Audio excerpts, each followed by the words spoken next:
जय हिंद दोस्तों। Railway NTPC exam 2025 की 10 जून की फर्स्ट शिफ्ट का भी एग्जाम खत्म हो चुका है।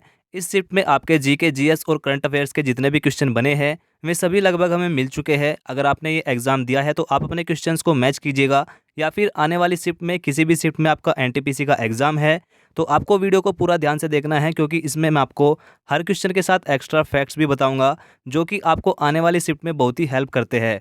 और एक दो क्वेश्चन तो मैं आपको ऐसे भी शिफ्ट में दिखाने वाला हूं जो मैंने आपको कल जो एनालिसिस कराया था उसमें आपको एक्स्ट्रा फैक्ट के तौर पर बताए थे, और वही क्वेश्चन जो कि तो आपके जो है आज पहली शिफ्ट में आ गए हैं।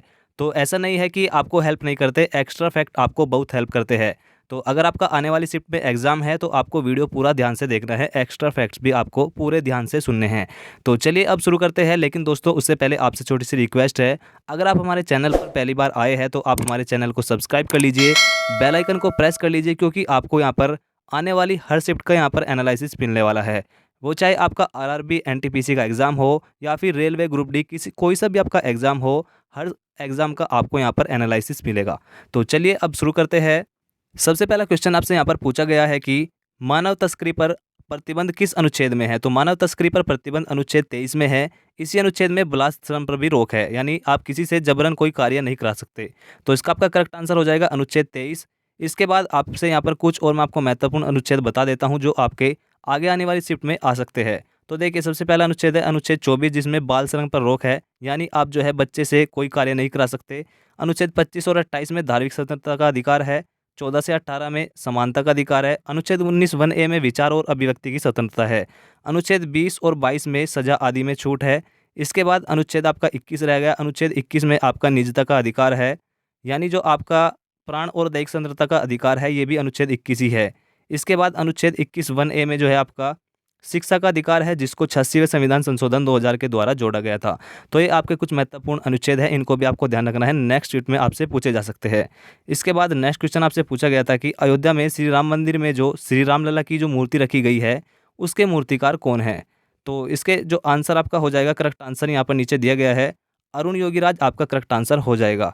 अरुण योगीराज रामलला की मूर्ति जो है उनके वास्तुकार है।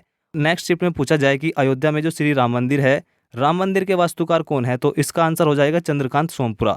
अगर मूर्तिकार का आंसर पूछा जाए तो अरुण योगीराज, और अगर मंदिर के वास्तुकार का पूछा जाए तो चंद्रकांत सोमपुरा, ये भी आपको ध्यान रखना है।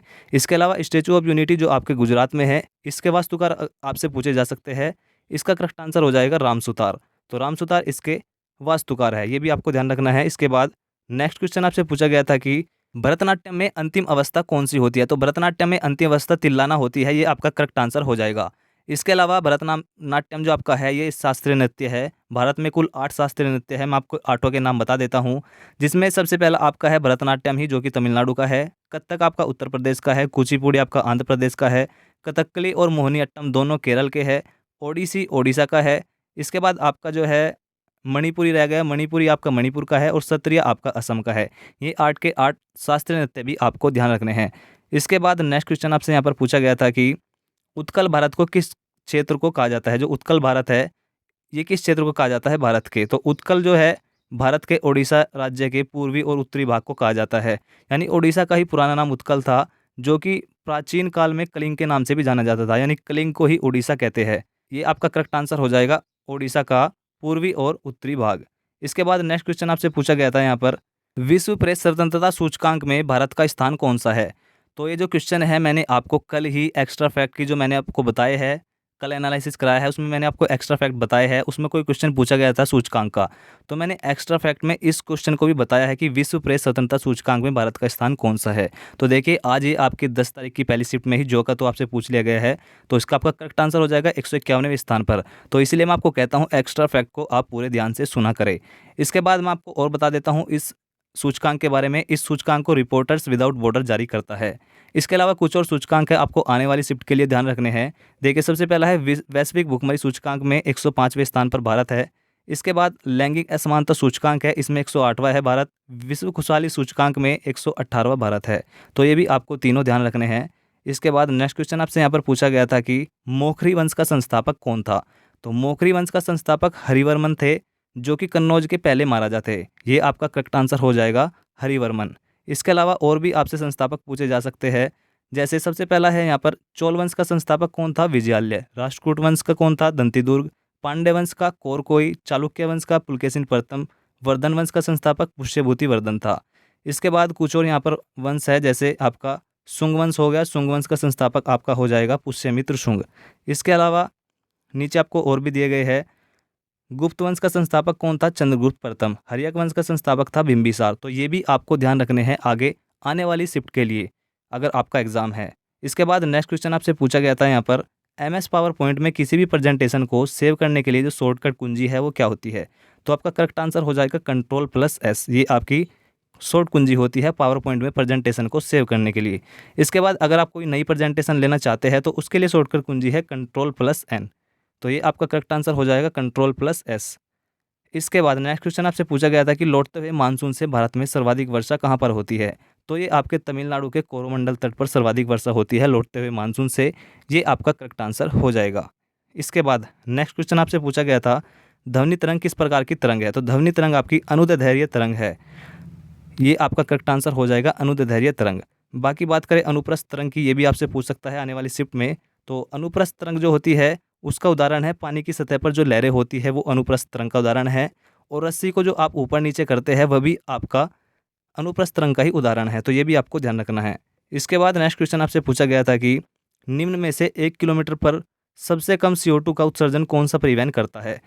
तो इसमें आपका पानी का जहाज जो है, आपके ऑप्शन में कई ऑप्शन दिए गए थे, उसमें आपका पानी का जहाज अगर ऑप्शन में होगा तो वही आपका करेक्ट आंसर हो जाएगा। इसके बाद नेक्स्ट क्वेश्चन आपसे यहाँ पर पूछा गया था कि मानव शरीर में एक न्यूरॉन से दूसरे न्यूरॉन तक संदेश कैसे जाता है? तो मैं यहाँ पर आपको बता दूं, इसके आपके आंसर तो आपको होगा सिनेप्स। अगर ऑप्शन में सिनेप्स हुआ तो सिनेप्स इसका आंसर होगा, लेकिन इसके बारे में मैं आपको डिटेल में बता देता हूँ। देखिए, मानव शरीर में एक न्यूरॉन से दूसरे न्यूरॉन तक संदेश विद्युत और रासायनिक दोनों संकेतों के माध्यम से भेजा जाता है। विद्युत आवेग एक न्यूरॉन के भीतर चलते हैं और फिर एक रासायनिक संकेत का उपयोग करके एक न्यूरॉन से दूसरे न्यूरॉन में जानकारी को स्थानांतरित करने के लिए किया जाता है। तो ये तो हो गई इसकी पूरी डिटेल। इसके बाद अगर आपके आंसर ऑप्शन में सिनेप्स होगा तो आपका सिनेप्स भी उत्तर हो जाएगा। इसके बाद नेक्स्ट क्वेश्चन आपसे पूछा गया था कि दुर्लभ धातु प्लूटोनियम कहाँ पाई जाती है? तो प्लूटोनियम प्राकृतिक रूप से तो पृथ्वी की पपड़ी में पाई जाती है, लेकिन ये बहुत ही कम मात्रा में पाई जाती है पृथ्वी की पपड़ी में।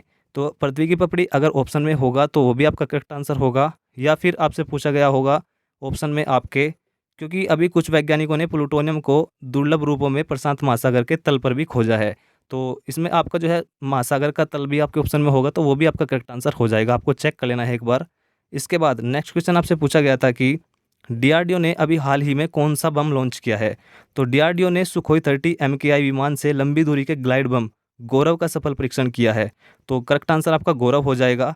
और ये जो है 1000 किलोग्राम श्रेणी के अंतर्गत आता है, यानी इसका भार 1000 किलोग्राम श्रेणी के अंतर्गत आता है। ये भी आपको ध्यान रखना है। इसके बाद बात करें DRDO की, तो DRDO की स्थापना 1 जनवरी 1958 को होती है। इसके पहले हेड कौन थे? दौलत कोठारी थे, लेकिन वर्तमान में जो हेड है इसके समीर कामत है। इसका मुख्यालय नई दिल्ली में है और इनका जो ध्येय वाक्य है वलश्य मूलम विज्ञानम है। DRDO के बारे में ये पूरी डिटेल भी आपको ध्यान रखनी है, अब आपके नेक्स्ट शिफ्ट में आपसे पूछी जा सकती है। इसके बाद आपसे नेक्स्ट क्वेश्चन यहाँ पर पूछा गया था कि भारत में लोकपाल की अवधारणा किस देश से ली गई है? तो भारत में लोकपाल की अवधारणा डेनमार्क से ली गई है। और डेनमार्क में जो है लोकपाल को ओम्बड्समैन के नाम से जाना जाता है, यानी ओम्बड्समैन वहाँ पर इसको कहते हैं। तो आपका करेक्ट आंसर हो जाएगा डेनमार्क, इसका करेक्ट आंसर हो जाएगा। इसके बाद कुछ और मैं आपको बता देता हूँ कौन कौन सी प्रणाली किस देश से ली गई है। जैसे यहाँ पर नीति निर्देशकता तो आयरलैंड से लिए गए है। संविधान संशोधन की प्रक्रिया आपकी दक्षिण अफ्रीका से ली गई है। आपातकाल कहाँ से लिया गया है? जर्मनी के वीमर संविधान से आपातकाल लिए गए हैं।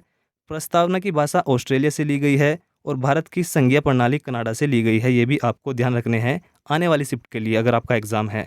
तो ये थे कुछ क्वेश्चन जो हमें मिले हैं, हमने आपको एनालिसिस करा दिया है।